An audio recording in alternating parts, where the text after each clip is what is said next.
Flik ieħor mill-Partit Nazzjonalista sar magħruf li Rosette Take hija l-iktar segretarja ġenerali nazzjonalista mħallsa fl-istorja.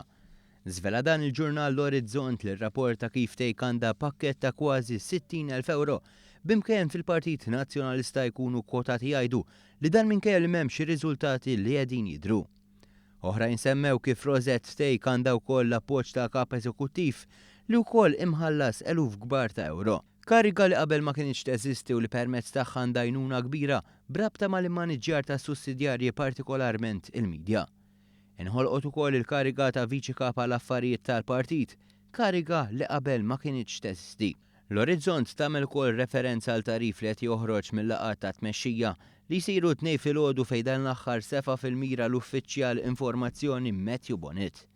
Dan minħabba żbalji li saru saħansitra fid-diskorsi tal-kap tal-Oppożizzjoni. Jirriżulta li Take għaddiet għalix kif hija argumentat li kull ma tagħmel huwa li tikkomunika mal-midja l-messaġġ li joħroġ mill-laqgħat ta' tmexxija. Intant il-kritiċi tagħha semmew ukoll kif il-kap tal-Partit Nazzjonalista ba ma ċċaqlaqx fl-istħarriġ li jkejjel il-fiduċja fil-mexxejja. Ħafna jgħidu li ikunu repetuti żbalji li stess immarkat meta kienet parti minn dawk li kitbu rapport tat-telfa tal-aħħar elezzjoni ġenerali.